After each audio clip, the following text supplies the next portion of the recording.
The original Nintendo Game Boy is one of the most expensive consoles that you can collect for if you are going for complete in box. If you just want to collect the cartridges, then it's pretty affordable, but once you add that original paper and cardboard, it can increase the price of a game by 20 times.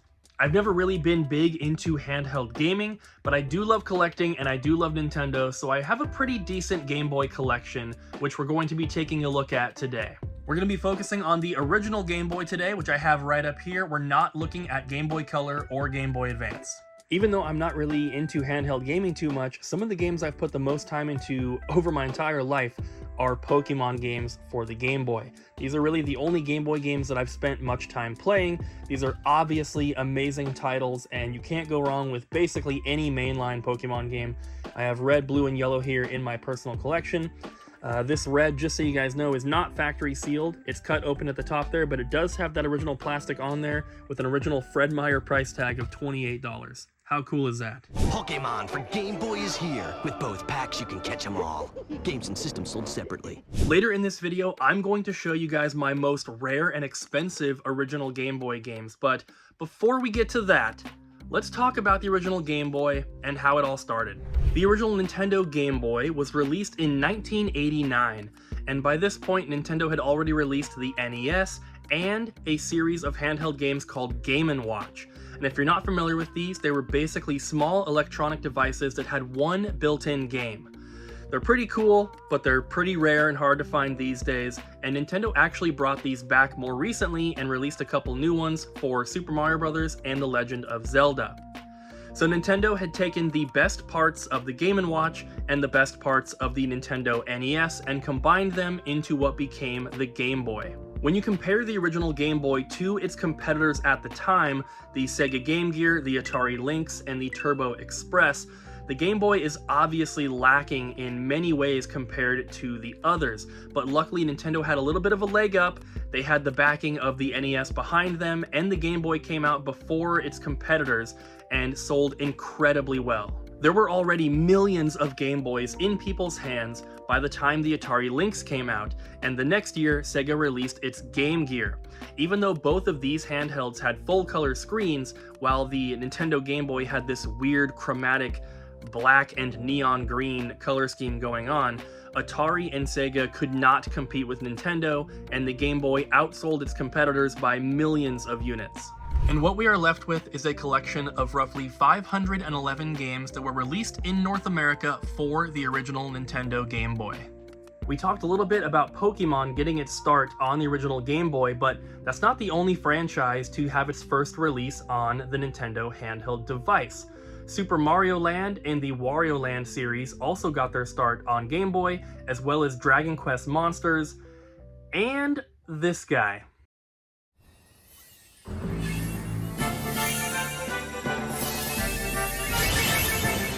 That's right, this little pink guy started in black and green. It's so crazy to think that Kirby is one of Nintendo's biggest franchises now. He's one of the most recognizable characters in Smash Bros., and he all started on the Game Boy with Kirby's Dream Land. Recently, we compared two superheroes, Dashing Super Guy and Kirby from Nintendo. So how do these old black and green Game Boy games hold up today? Because we all know about the Pokemon games, Super Mario, Donkey Kong Land, Metroid, Legend of Zelda, stuff like this. Everybody loves these franchises and still plays all these old games. But what about the random stuff that's kind of been lost to time and forgotten about? Let's find out. So I'm going to go to my shelf. I'm going to pick off a random selection of games that I've never played before, and we're going to see how they are. I tried to pick some games that are a little bit more uncommon, some obscure stuff, not from well-known franchises, so I think I have a good selection here. Let's check these out and see how we like them. Please don't make fun of me for my cable management, guys. I haven't really tried to do anything with it just yet. So this is an old school side-scrolling platformer. It's pretty simple. You only have two buttons that, really do anything. That's how many buttons are on the Game Boy. So the A button is your jump, and B is your attack, which is your tail. You are, I guess, an alligator in this game, and you are traversing these levels, killing the enemies, and you're opening these treasure chests, and your goal is to get the key, which will unlock the door so you can progress to the next screen.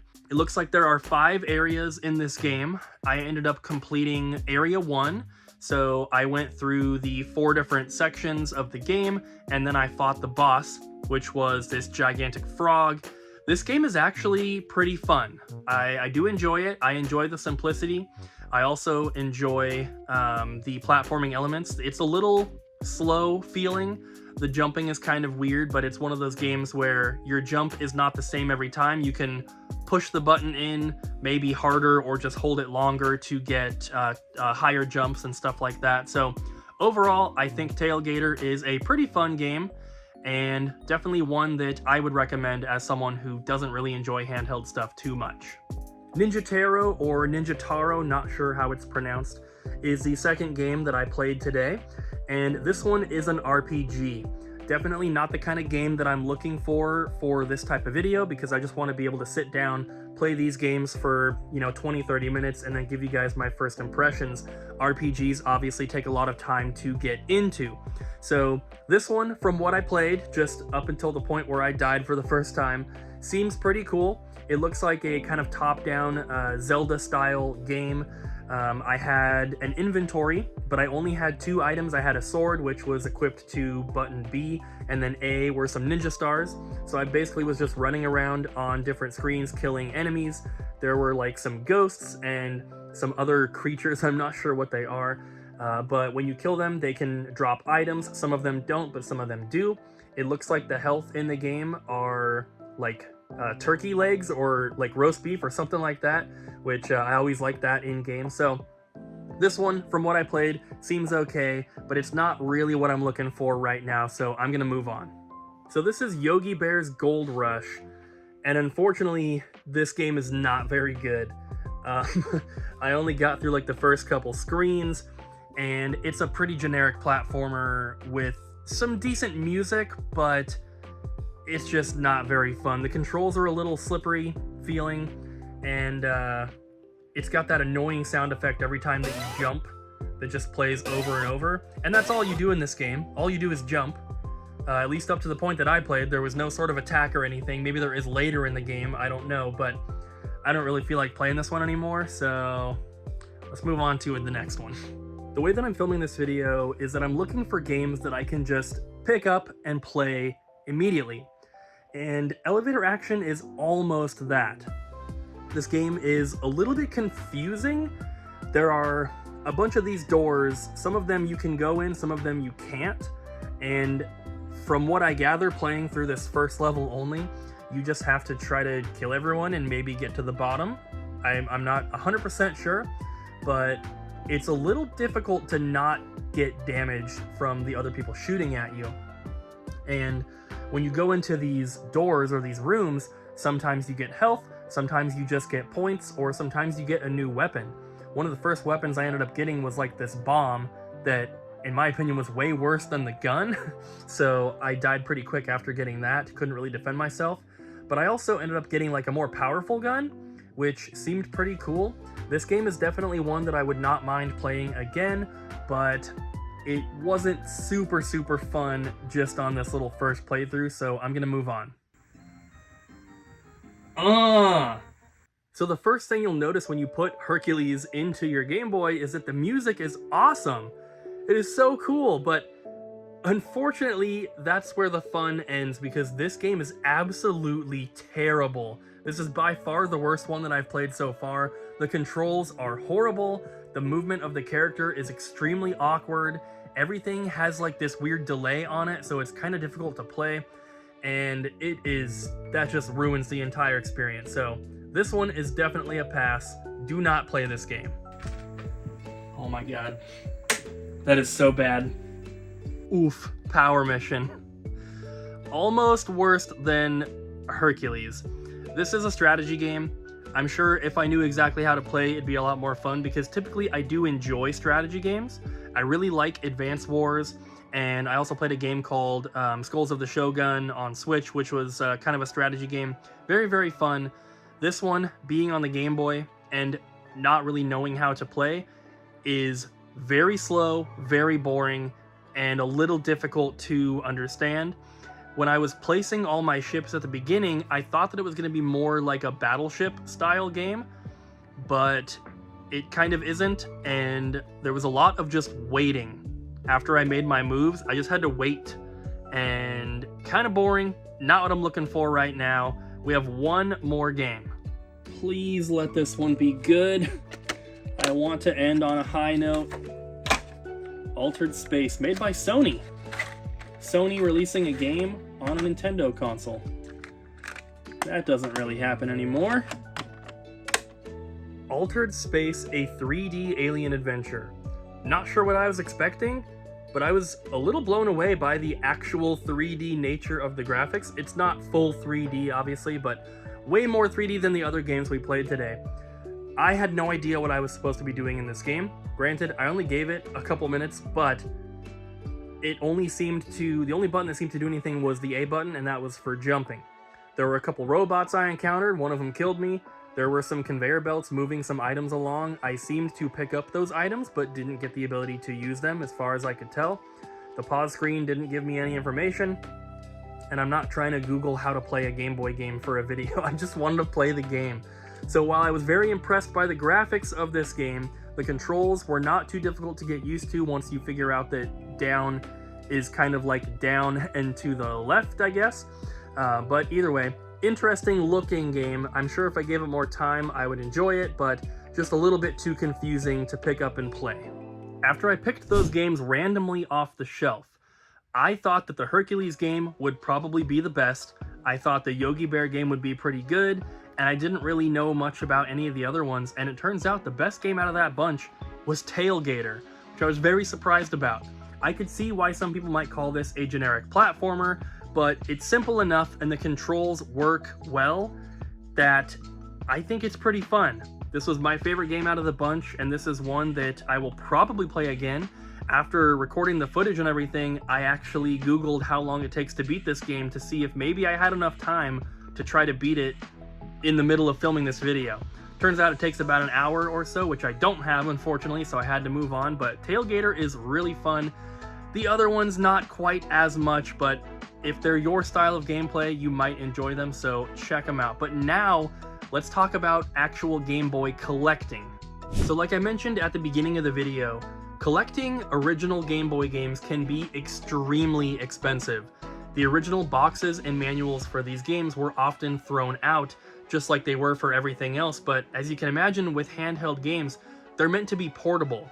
The Game Boy was meant to be slipped into your pocket or put into your bag, taken on road trips, taken to school, taken wherever, so people weren't carrying around the boxes with their games.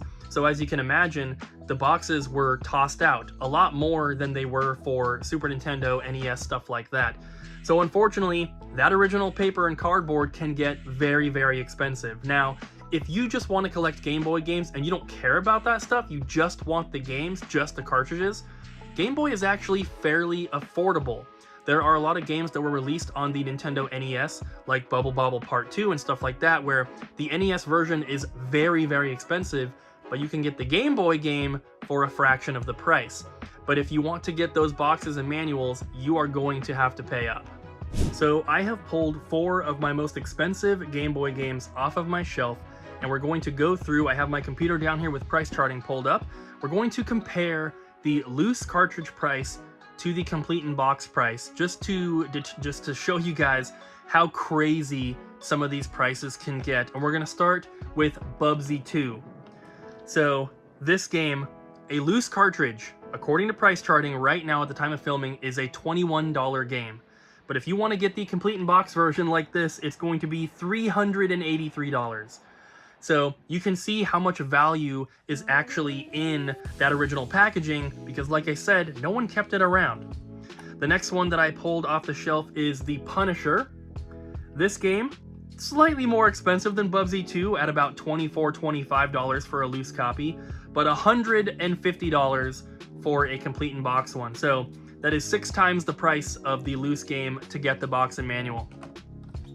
The last 2 that I pulled off to show you guys are very, very expensive. The first one is a game called Sumo Fighter.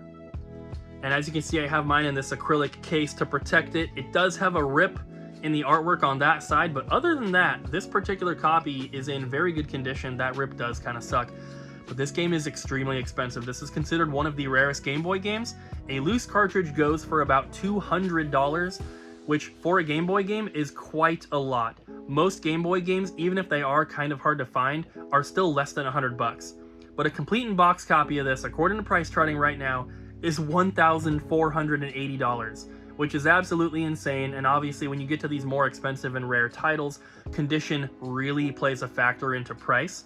So this game is selling for as low as about $1,000 and as high as $2,000 according to price charting. So condition really affects the price. The last one that I pulled off to show you guys is a complete copy of Mega Man 5 for the Game Boy. Another pretty rare game. Loose, this game goes for about $170, still a lot, but complete in box, this one as well is over $1,500, which is absolutely insane. So if you see any Mega Man games for Game Boy, except for the first one, and they're in box, they're all pretty much expensive, but 5 is the most expensive. You can take it on a plane. You can take it any way you want to go. Go with the power of the NES, right in the palm of your hand. Game Boy. I'm about to pull every Game Boy game off of my shelves and stack it up on the table here so that I can show you guys exactly how much stuff I have, which games we have in the collection. But before I do that, I did want to mention that I don't have any exact duplicates in my collection, not just for Game Boy, but for anything. If I have duplicates of a game, like you can see 4 copies of Metroid Prime right here, those are variants. So usually, I can show you these, we will have a Target exclusive cover art that comes with some coupons, a Kmart exclusive version, we have the version that comes with the Metroid Prime bonus disc, and then we have the normal one. So I don't have 2 of the exact same thing. Some people might call that a little bit of overkill, but it just makes collecting a little bit more fun to go after some stuff like that. And so for Game Boy, I do have a couple like that, and I just pulled off one example to show you guys. This is the original version of Dr. Mario, but I also have the Player's Choice version. So this is the one that would have been released later on after the game had sold however many copies, usually like 1 million plus. And so those were the really popular games on the system. And so if you didn't buy it the first time around, you could get it later on with the Player's Choice badge on there, usually for a slightly discounted price as well. I'm actually pretty excited to get these games off the shelf because they have been up here basically since I put the room together. So let's do it.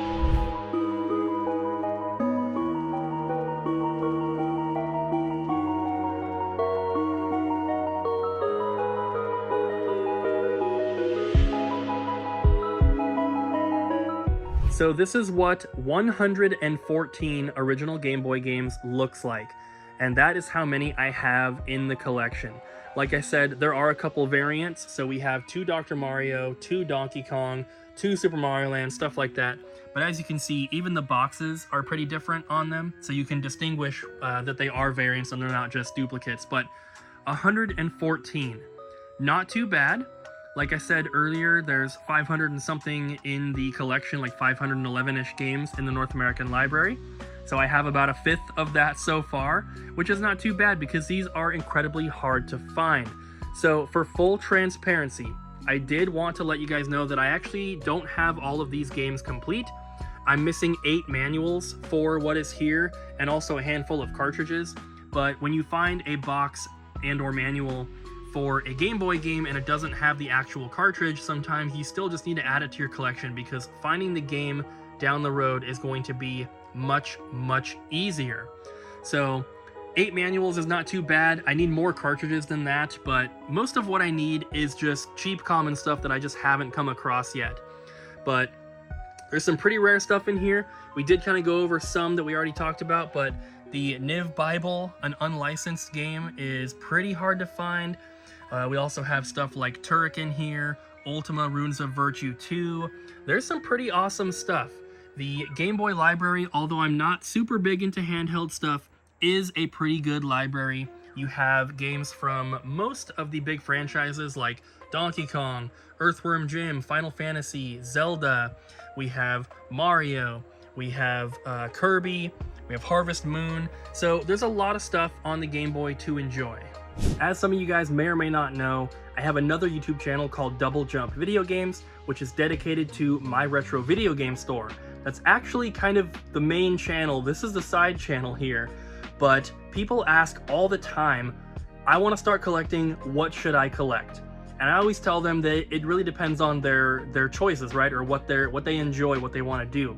Because it depends on why you want to collect. But if one of the things that you have to keep in mind when collecting is the amount of space that your collection is going to take up, Game Boy is a great thing to do, because you could have your entire collection in a shoebox, and that could be hundreds of games.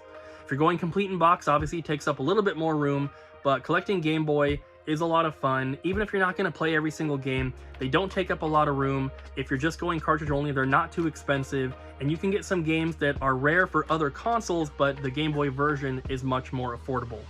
A couple weeks ago, we uploaded a video of my Nintendo Switch collection, which just so happens to be the biggest one on YouTube. Not the biggest one in the world, but the biggest one on YouTube, and that video has been blowing up. So thank you guys so much for your support on that video. We're going to continue to pump these out. Hopefully you continue enjoying them. But there was a comment on that video. Somebody was asking for me to do a video on my Game Boy collection. So this is for you. Thank you so much. I hope you guys enjoyed this one. Let me know in the comments what you guys want to see next, and we'll keep doing them. So thanks for watching, and I'll see you next time.